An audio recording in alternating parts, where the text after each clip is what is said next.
A mother complaining about not getting her child into the school of her choice. Could the new rules and power grab help her?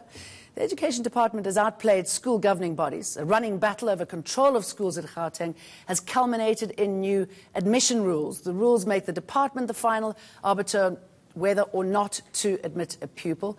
The MEC claims this will ensure equal access to quality education and eliminate discrimination in schools. SGBs feel that he's gone too far. Is this true? Have governing bodies been unfairly sidelined? Or is the department simply ensuring all our children can access a good education? Joining me tonight in the studio is Gauteng Education MEC, Panyaza Lesufi, Federation of Governing Bodies of South African Schools, Gauteng Deputy Provincial Manager, Rian van der Berg. Good evening. Evening. Hi. Why take this action? To supplement each other's work. We had so many running battles with the SGBs without proper clarity. Who can do what, who can't do what. Let me give you this example. If a parent goes to a school and they say the SGB said the school is full, that parent expects government to be of great assistance rather than going to one school and another. And a school, SGB, unfortunately, sometimes they've got a narrow view when we have an aerial view of all the challenges across the area. So if this school is full, we can advise the parent, go here or go there.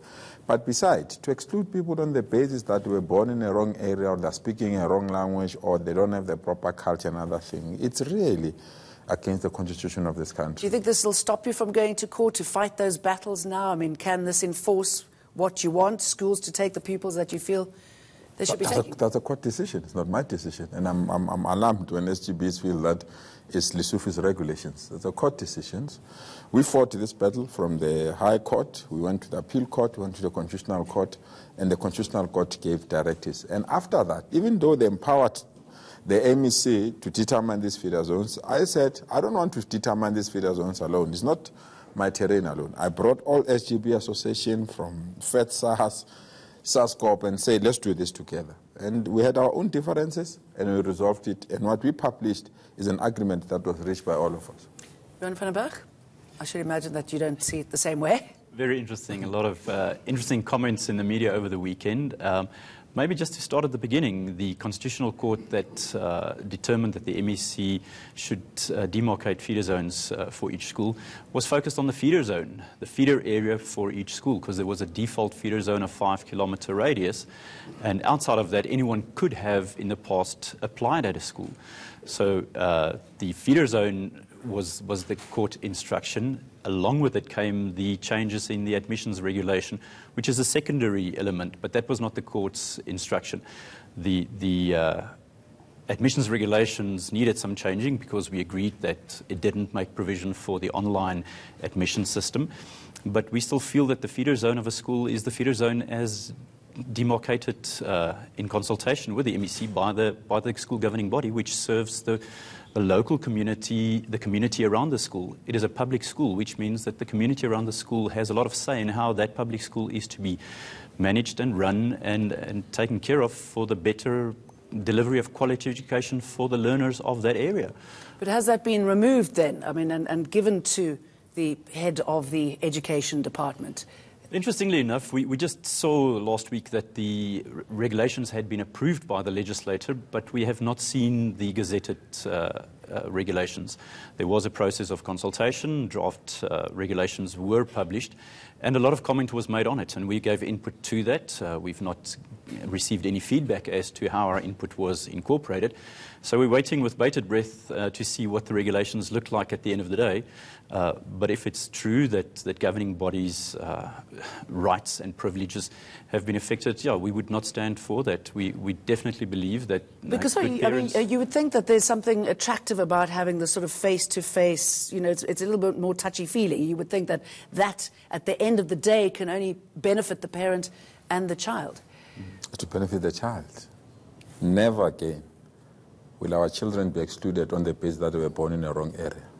And never again will the poor be excluded from quality education purely because they have to forge their addresses for them to get access to other schools. And never again will a child be discriminated purely because of the color of their skin. We can't allow that. And the Constitution is very clear. What we have done, we have aligned this to the Constitution. The Constitution prohibits any form of discrimination. And if any other person believes There must be privileges that must be reserved for their own children alone. There must be a language that is utilized to exclude majority of our learners in a school. There must be a decision by a school governing board, even if the demographics of the area around the school have changed. Just because we've got rigid people who does not want to accommodate other people, who does not be part of a new South Africa, they want privileges to be their own children and be allowed to dictate terms to us. It can't work. All right, this can only ensure better quality of education, No, we believe access? We believe access to education has been there for the last 25 years. The regulations didn't need changing to stipulate that there is no more need for unfair discrimination, because FETSAS, our school governing bodies, do not believe in unfair discrimination. We also follow the Constitution, but we have constitutional rights for many kids, many languages, many parents. So that's one of the issues that we want to put forward on the table. A school governing body stands in a position of trust to its community. And if that community has changed, the school governing body will change along with it and has to change along. It doesn't. It doesn't, Rian. You know that. The reason why we went to court with Ofarfal is that their communities just are next door to Ofarfal, and they've been excluded. You know that.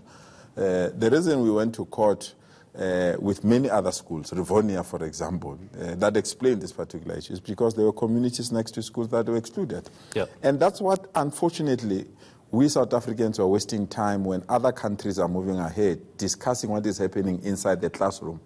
We are fixated with something that is happening outside the classroom. I want to debate about, do we have quality teachers that can take us to the next or fourth or fifth industrial revolution? Sorry, you've raised another issue, isn't it? I mean, the fact that you've expanded this radius, I can see why it would attract more people to other schools, but therein lies another problem, the fact that they have to leave those schools in those areas because they're just not good enough. No. I think one of the issues for us is that of quality education, not necessarily just access to education. And to improve the quality of education, we believe a strong, functioning governing body at the local school is key to that. Discrimination is not the issue. It should not be the issue, and we strongly oppose that. But we need to improve quality education. Quality education for a learner that travels 30, 40, 50 k's to school diminishes because of just the travelling time. So there should be no exclusion. Access to education in Gauteng has been pretty much achieved. You can go anywhere and get to any school. If we talk language, I don't think there's more than 120-odd single medium Afrikaans schools in the province out of close to 2,400.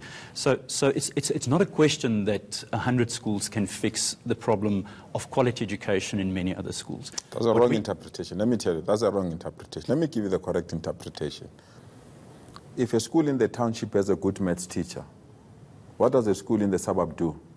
They've got money. They put an extra 3,000 rand. That teacher migrate and go and teach the privileged and the few, and the majority are left because they can't afford. Is it access? Is it equality? Surely not. If I advertise a post of a good maths teacher, do white people apply in the township? Surely not. Apartheid was man-made, and apartheid will be dismantled by men. And if people believe their privileges give them right to determine that the poor should remain where they are, and accuse the poor in turn that they travel 30 kilometers, they'll be tired, another thing, you are undermining us. People must have a choice to say, even if my child is 30 kilometers, if I can afford, if I can arrange, if I stay closer, I must be allowed to that. Okay, how are you guys going to work together now? Because, I mean, you know... Yeah, well, we agree with that. If the previous regulations opened up all schools to everyone. Avenues. Yes, so we agreed that the quality education is the issue. And if quality education is deliverable at each school, I understand the MEC's problem, and believe me, I've got a lot of respect for what is achieved and what is also doing with building new schools. But the narrative in Gauteng is not that of too many schools with empty classes. It is that of too few schools and too many people. And the quality education in the places where the people are residing. So we've got to work at that problem and find a way to keep that good math teacher where the people are, and not create the narrative that a suburb school is necessarily better than a township school just because it's located there, but rather than look at the results of it and the input given there. So yes, we've got to take hands and move forward. We agree with quite a few of the areas in the admissions regulations. an advancement. The online platform made great strides into the future, and we agreed to look towards the fourth industrial revolution and the 21st century schools, and we've got to take hands. But we've got to focus on the true problems in the province, and that is not just that there's a few schools that exclude many. There are many schools that need to increase their performance, and the MEC also revealed yesterday that there's going to be a grading system for schools, and we like that, so that we can see how these schools need to be adjusted, changed, and managed so that they perform better. Okay, so lots of work to do, but Rian Panneberg and Panyazi Lesufi, thank you for taking us through it.